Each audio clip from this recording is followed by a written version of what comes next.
Bro, shut up and just charge him his. What do you get? You got a chips, some candy, and a drink. And then on top of that, he's got his freaking. He's got this freaking cell phone on and everything. How you doing today, Basim? That's what's up. That's what's up. All right. Watch this brother type slowly. Huh? What happened? Look at him. He has to type one letter at a time. And then it takes a long time for him. Look at you with your smile. He's showing you a picture of a naked woman. He looks like he haven't seen a woman in a long time. I don't think so, but okay. Let me see. Is it a... There you go. There you go. These be chewing on that all day.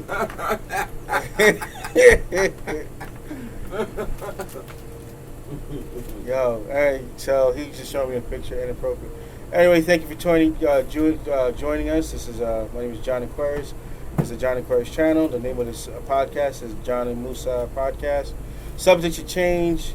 We're basically, this is a test run. We're consistently just trying to perfect our technique in terms of podcast, keeping the subject, staying concentrated on the subject, trying not to insult each other, but we like to do that. Today we have my man, dang bro, I'm sorry that you forgot your name, Basim, martial art instructor. What's the forms you know? Hungar. Boy, Hungar. Wing Chun, Tai Chi. Shotokan Karate. Shotokan Karate. Goshu Jiu-Jitsu. Yep, he's basically, he's our splinter. He's our master splinter. We're the Ninja Turtles.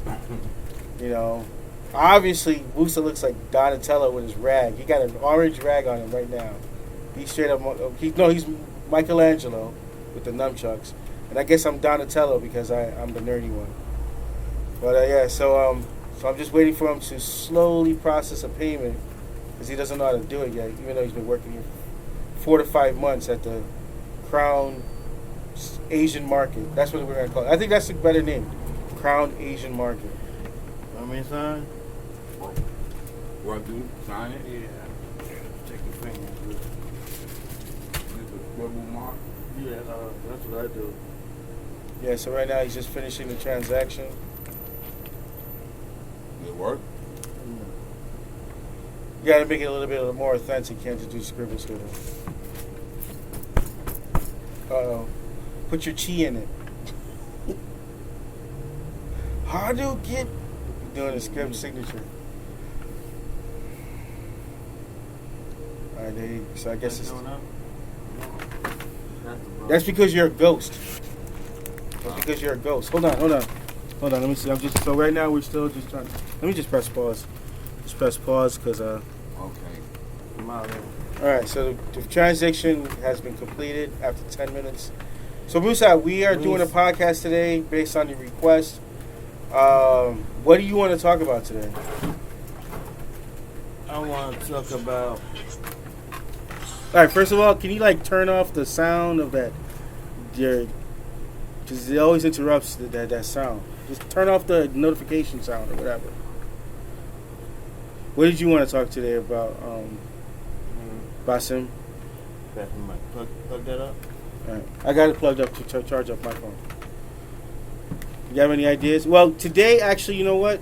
How about we do this? Because it is hard to get the other brother. Maybe we talk a little bit about your martial art experience. When was the first? What was you interested in? When did you become interested in martial arts? What was your influences? What was your process of getting into martial arts? How long it took? And have you ever got into a fight using your martial art techniques? There you go, Basim. Let's speak louder. Well, first of all, my first experience in the martial arts was with my father. He was a practitioner of karate and judo.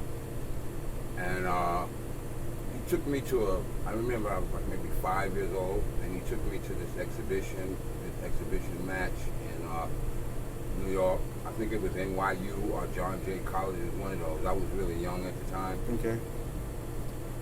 And we were sitting there, and the show began, and all these karate men came out on the stage, and they're all dressed in white gis and black belts, and they were doing all kind of flying kicks and breaking wood with their hands and their head and doing all sorts of stuff.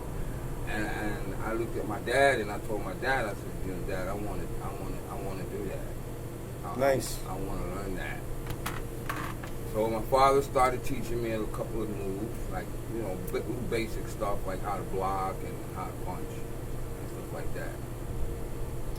Then later on, you know, I used to get into a lot of fights in school all the time. You know, my mother eventually got tired of me coming home with black eyes and busted lips. Damn, was you a little guy? Was you a little guy like smaller? Yeah, I was a little guy. I was still in elementary school. I can't remember what grade I was in, but I know I was still in elementary school. I had not yet graduated into junior high. All right. Now, was this part of that? Because a long time ago, you told me there was like a dark skin, light skin type of. Yeah. Was this part of your experience when you was even younger? This was part of the reason why I you know, back in the '60s, it was a big thing about being light skinned, being dark skinned, and me being a light skinned black person, I went through a lot of bullying from the darker skinned kids, and you know, because of that, my mom got tired of me fighting all the time because of that, because of the complexion of my skin. She enrolled me in karate school, and from there I've been going ever since. Have you ever had to use your techniques? Was your techniques actually executed in any of those fights you had when you was a kid? It's funny because that you ask that because right after I started training in the martial arts, believe it or not, the fight stopped. What? Yeah. It was like nobody else wanted to bother me. I had one other fight with this kid. I'll never forget. His name was Roy. And me and Roy used to thug it out every day at the end of the day. And Roy, this one particular day, I had been in karate school now for about a month. I wasn't really that sure of myself at all yet because I've only been in the karate class like 2 months, a month, something like that. But that's a month. You still get you kind of like working at, like they had you do practice drills and things of that. Yeah, I was learning basics. So you're not the master, but at least you had something to prepare yourself for any combat. Yeah, absolutely. Yeah. Or you was ready for it. Yeah, because even with just learning the basics, I was able to handle Roy, and I put him down real quick. I think you made him an example. That's probably what happened. Yeah, and then I mean we never had a fight no more after that. You know, after I showed him, listen, man, you know, I'm about ready to do you in, and went from there. But that was about it. And I mean, I had a couple of other little scrabble things, nothing serious. Most I used my martial arts a lot to help people. I remember one time I was living in Brooklyn at the time, and I was walking to the store over on Nostrand Avenue, and the lady ran up to me and she was like, "Excuse me, sir, my daughter's locked in the door and I can't open the door. Maybe you can help me get the door open. She's in there crying and screaming." So I went over to the door and I looked at it and I did my little Miyagi thing. What? So wait, hold on. You serious? So basically you put a Mr. Miyagi? Yeah, I wanted to see where the weak part of the door is. Oh, okay, that's nice. So I'm feeling the door. All right. And I told the little girl, move away from the door, step back. And I took a stance and I came with a real solid Wing Chun kick. And the door went flying open. And the lady was like, "Oh, thank you." So she was so thankful. And her daughter was like, "Oh, I'm so glad," you know. So using the martial arts to help people is more my experience than actually getting into a fight. Nice. Did you feel like a superhero out that day? Did you feel like... No, I didn't feel like a superhero. I mean, seriously, you felt like the way you was describing it's like as if you was just like using some like chi exercise where you was feeling for the weakness. It was chi. And then you kicked the spot. That's actually awesome. That's actually awesome. It was the chi, and I wanted to feel. Why I did that was to feel where the weak spot. The weak spot. Yeah, that's you know you can break through. So what was that? So that was during your karate days? Well, yeah. At that time, I was studying Wing Chun. All right, and you was like in your the teens? Wing Chun kick. All right. Master, it is said that Yip Man, not the founder of Wing Chun, but one of the most Forefathers. well-known practitioners Yeah. of Wing Chun, Yeah. used to be able to kick over a Jeep with his forward kick. Kick over a Jeep with a He forward would kick? be able to, I don't know if that's exaggerated or not, but this is a story that I heard about Yip Man, and he That's what's up. He That's could what's up. kick a Jeep over. All right, so I just want to explain something. So that sound you heard was Moosah's phone. You know, he's talking to his beloved person in his life. You know, so Moosah, have you ever used a chi? Do you believe in that stuff? Yeah. I actually, no lie, I'm not gonna lie. I was teaching with a kung fu instructor, and he was doing something. He was teaching me something, and actually, I could feel the heat when I would like do a certain workout. I would actually literally feel the heat between the two hands. Yeah, So I mean, when there's you something put to your it, hands though. like this, and Yeah. you go through some breathing exercises, Mhm. some breathing form, and you put your hands like this, Yeah. and you actually do this, Mhm. like you're rotating. Yeah, I'm just gonna because I'm gonna pass it to him. No, I'm just gonna just so you're I can rotating feel. palm to palm. You can actually feel an invisible energy Yeah. in between your That's hands. literally what I felt. Now, Moosah, what was you want to talk or you want to just he's the brother's busy taking care of something. So we're flash forward into your much older days, and that was. So how far did you get with your first martial arts? The Shotokan? I studied Shotokan. I studied Shotokan in two different schools. The first one, I studied Shotokan at Professor Grandmaster George Cofield at the Tongue Dojo in Brooklyn.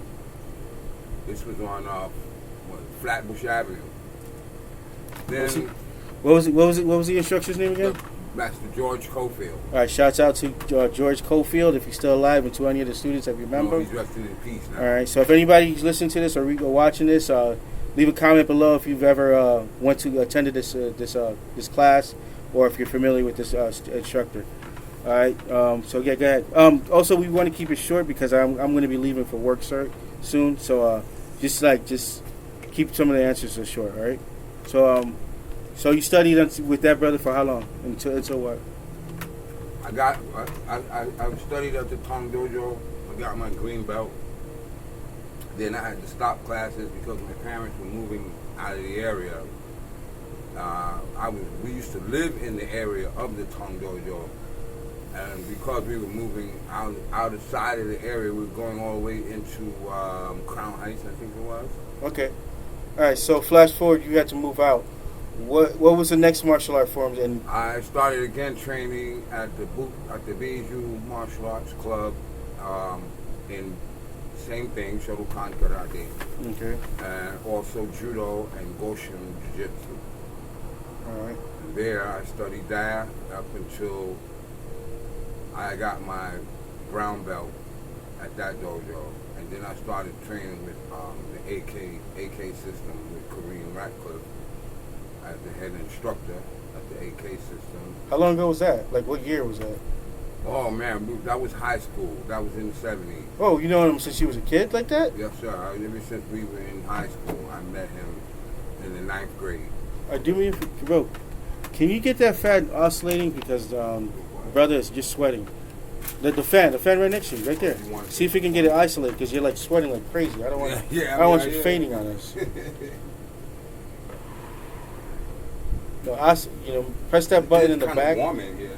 See if it can oscillate between you and Moosah. In the back, all the way up on the top, in the back, right there. It's the other button. Right there. Yeah, because it seems like you're sweating up a storm over here. I don't want you to faint on us. All right, so you studied that until a certain time. Moosah, now, did you study under an instructor back in your early days of martial arts? And who was it, and how did you get into martial arts? Also, keep it short because I'm going to be leaving soon. First time I didn't pay nothing because there was an instructor in the backyard and I used to watch and just imitate the moves. Second time I wound up going to Automotive High School, 50th Bedford Avenue, last stop in Brooklyn, and it was a sensei called Sensei Rulin. Let me see. Sensei what? What's his full name? Rulin. I don't know. All right, shouts out to Sensei Ruling, and leave a comment below if you are familiar with the instructor. All right. So I'm just going to show you because we're also working on the technique. You see how this is going like that? We want to keep it like that because that's where you can pick it up the easier. So watch. So while you're talking, just listen to the difference between that and when you're saying something. And so he was a teacher in the class. And I went to all boys school. My grandmother wanted to have a bunch of babies around. So what happened was I wound up. I was in class one day, and the Spanish kid was telling him, "Yo, I kick your butt." Because Sensei Rulen was short. All right. He's vertically challenged like me. All right. So as he was saying he was gonna kick his butt, he said, "All right, I'll see you at the class." So the Puerto Rican kid was standing there like, oh, "Okay, you gonna see me at the class? All right, no problem." And I noticed his hands. He had knuckles. He had thick knuckles. Okay. And his fingers was thick and calloused over, and his hands looked heavy. So after the bell rung, everybody got out, and I sat down. So he said, "Listen, hold on a minute. Let me warm up."